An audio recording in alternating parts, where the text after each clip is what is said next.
Hello YouTube, it's me Brittany, and today we're going to talk about dealing with discrimination at work from customers without having to lose your job, hopefully. But before I do that, I want to thank every single one of you guys who've already subscribed. Thanks so much for sticking with me through this move and everything. I love you so much. If this is your first time watching, please hit that subscribe button below so you can watch all my other videos. I do plenty of LGBT related things and plenty of trans related things on my channel. You can go back and watch some of the old ones, or you can just stick around and watch some of the new ones that I'm making for this year.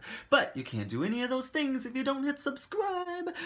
Now, let's get into this topic. So the reason I want to talk about this topic is because my new job, a lot of you who have been following me know that my old job was extremely discriminatory as far as a workplace discrimination. So I dealt with a lot of employee to employee discrimination where I worked. Now, I finally got out of that bad situation, and I do plan on making a video about that company and all my whole experience there more in detail now that I can. I'm not restricted with, I work for them.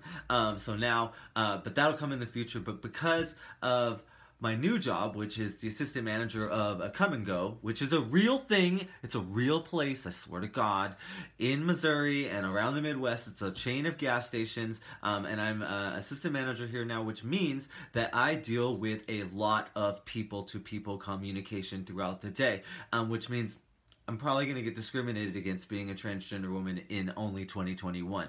I'd like to say that it's 2021 and we shouldn't be discriminated against, but we're really still only in the first 10 years of people kind of really getting to know what trans is and learning it and understanding it and accepting it. So we still have a lot more to go. So with this new job, I obviously deal with a lot of instances of where I'm either called sir or I'm misgendered or anything like that. And I would tell you that the way I respond, and I think I've said this in many other videos, the way I respond to any of those types of discriminatory acts is I'm going to correct them politely. If they say, "Thank you, sir," I'm going to go, "It's ma'am, but you have a good day. Thanks so much." Because that's what I need to do as the employee to the customer. The customer is not always right. Now, that is a saying used in business a lot, the customer is right all the time, but that is not always the case. There are instances where the customer can definitely be wrong, and one of those instances is disrespecting of not just employees of the establishment, but other guests and customers of the establishment, as well as the establishment in its own right. They can be disrespectful, and that can make them wrong. It definitely in certain situations. So what it really is a situation-to-situation basis. Now that I'm the assistant manager, I've definitely had a chance to discuss with some of my new associates, how I handle it and how I would hope they would handle the situation. And what I say is there are two different types of people. There is someone I know nothing about and they mean nothing to me. That's probably 95 to 98% of the people that I see throughout the day. I don't really know this person. I don't have any feelings for them. They're not like a family member. They're not like a close friend. They're not, they're not important to me. They have no real value of importance to me other than the small transaction that's taking place right here at the counter where where I'm selling cigarettes, tobacco, whatever. I don't know what I'm selling them. But that person has no importance to me. That is one type of people. And the other one is obviously family, friends, loved ones, people that are important to you. Now, when someone comes into the store and calls me sir, like I said, I'm going to correct them the first time. The next time, if they continue to call me sir, unless they're blatantly being rude about it, and I'll discuss that in a second, I'm just going to ignore it. That person means nothing to me. I know my own value. And that is what's important when it comes to dealing with customers in the workplace who possibly, are ignorant and just want to discriminate, or just maybe don't really realize what they're doing is wrong or hurtful to you. So they don't know it's hurtful, or they do know it's hurtful, but it's only hurtful if you allow it to hurt you. I am aware of my own strength. I know who I am. I don't care what they think of me. And that's really the mentality that I look at of it. I know who I am. I'm happy with myself. Why do I need to care what they think? They're not important to me. So that's how I kind of first approach to discrimination from customers in the workplace, is look at this person in general. Is this person important to me? Is he worth losing my job over? because he called me sir or he continues to call me sir. You know what? I don't care. Like yeah, but I know me. I know I'm not a sir. So what does it fucking matter? Just the same thing I would tell a 6 or 7-year-old who got called a poopy face. Well, are you a poopy face?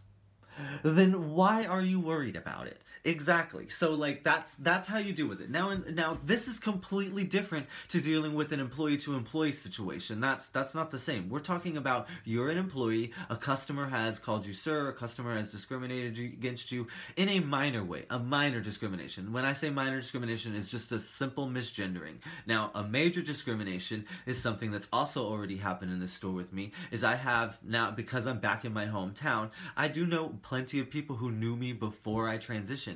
And I've had a few customers who've come in and felt that it was necessary to tell my business about my life before I transitioned. This is a huge no. This customer is wrong. And whether they're important to you or not, you need to stand up for yourself in this situation, in which I did. So this specific customer told this customer, I said, you know, you're not gonna tell people my personal business. It's not your place to do any of those things. This customer also blatantly asked me what was in my pants in front of a bunch of other customers.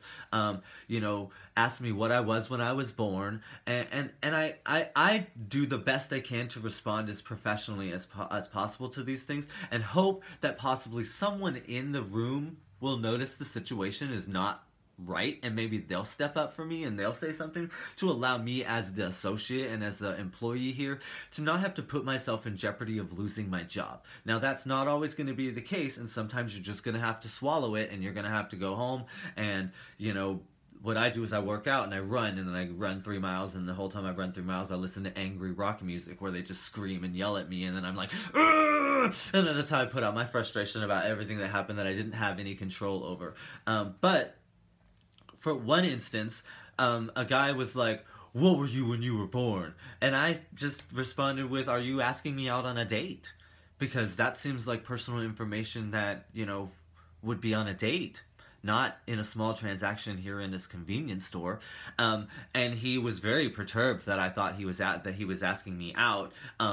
He goes, why would you think I'm asking you out? And I just said, well, you're asking personal information that you don't need to know. And that is really one of the best ways to respond. You don't have to be a smartass like me. You could just say, hey, that's a little personal, and you don't need to know my personal information. You know, you're a customer, I'm an associate. You know, there's no reason for us to have that personal of a relationship, especially if you don't feel comfortable with that as well. So, you know, I understand, especially from where I'm at now, how difficult it can definitely be when you deal with that, you know, misgendering on a regular basis. You know, maybe 25 times a day, you get called sir. But don't lose your job.